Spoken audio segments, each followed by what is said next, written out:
Hi, I'm Deadhorse and welcome to my collection of DCS aircraft procedures. In this case, we are going to define battle positions dynamically using the Abris and the PVI 800. By no means this is the best way to do it. It's just another way to achieve it.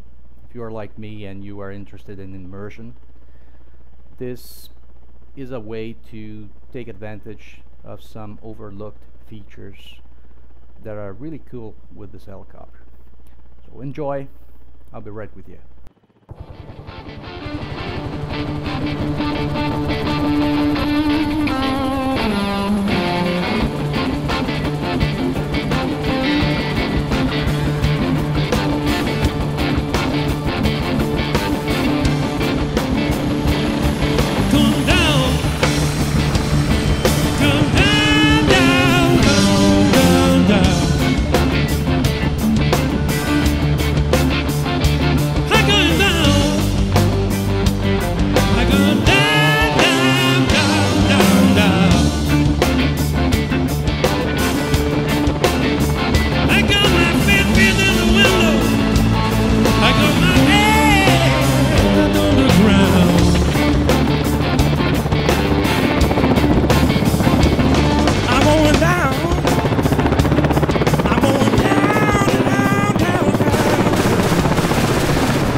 So there are basically three ways to choose your battle position.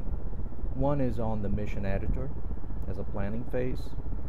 The other one is on the cockpit with the help of the Abris and the PVI 800. And the third one is on the target area by mark eyeball with the rangefinder. The objective, of course, is getting to a safe spot where you can fire your weapons at max range and the enemy cannot reach you. One important thing for us to know when we are working with the Abris and the PVI 800 is that they are not linked, but there is information flow from the PVI to the Abris if you use nav targets.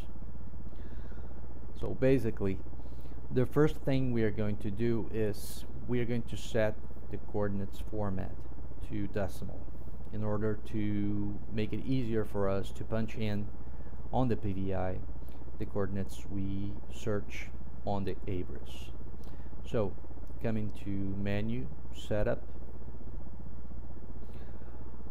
I can then set the format to minutes and decimal.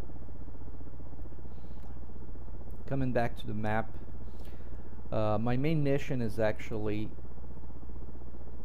destroying targets that are positioned somewhere on the east gate of Senaki. So my first task here is to locate the city. As you can see, it's there on the top left of the Abris. And with the info box from the Abris, I want to get close to the road where the targets are probably stationed. And from there, the objective is to plot two phase lines, one for the Vikers and one for the cannons. These lines are going to limit a safe engagement range for the two weapons. So now I'm going to use the estimate range and bearing line in order to plot a distance of approximately 3 kilometers, 3.5 kilometers to the east. I chose my ingress point from the east to the west. So here is where I'm going to punch in the coordinates.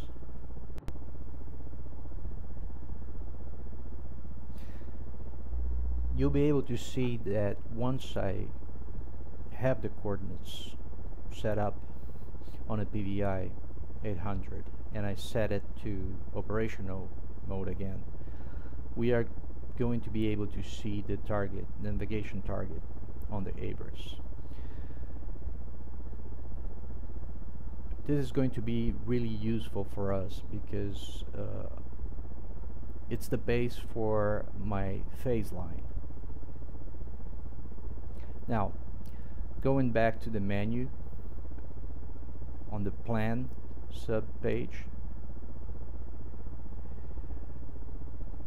I can actually select additional information,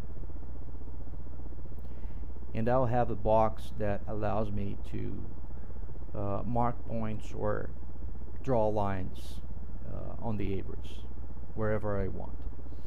So we are back where I've set my target, my navigation target, which is 3.5 kilometers from the estimated target position.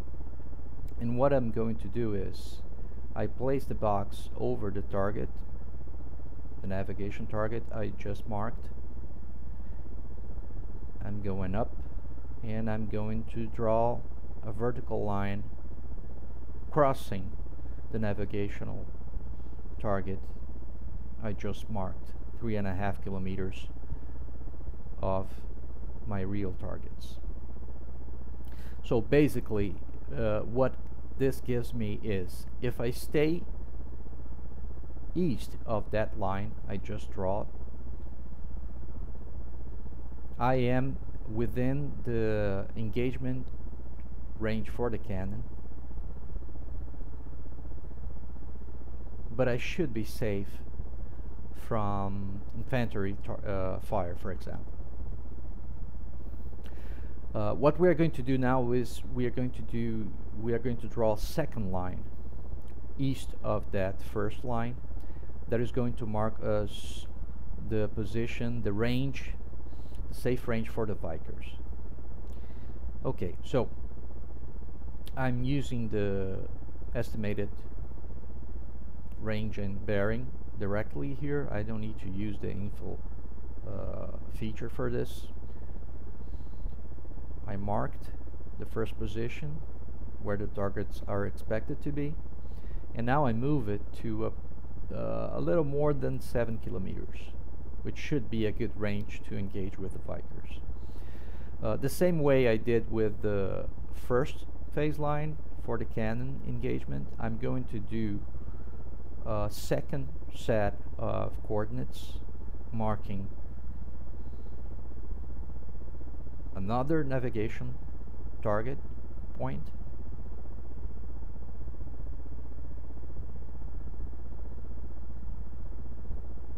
okay. Now I'm going to set it to operation, and here it is. As you can see, I have a second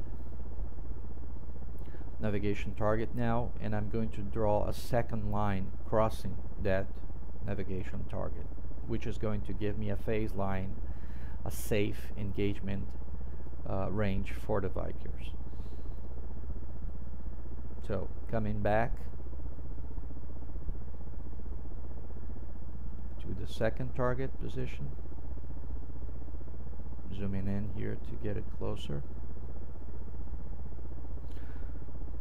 Again, I'm going to slew it to the north. I'm going to start it parallel to the other phase line. Alright, so I'll give it another color here, and now I draw it all the way where the first phase line ended. Okay, enter, cancel, coming back to the map.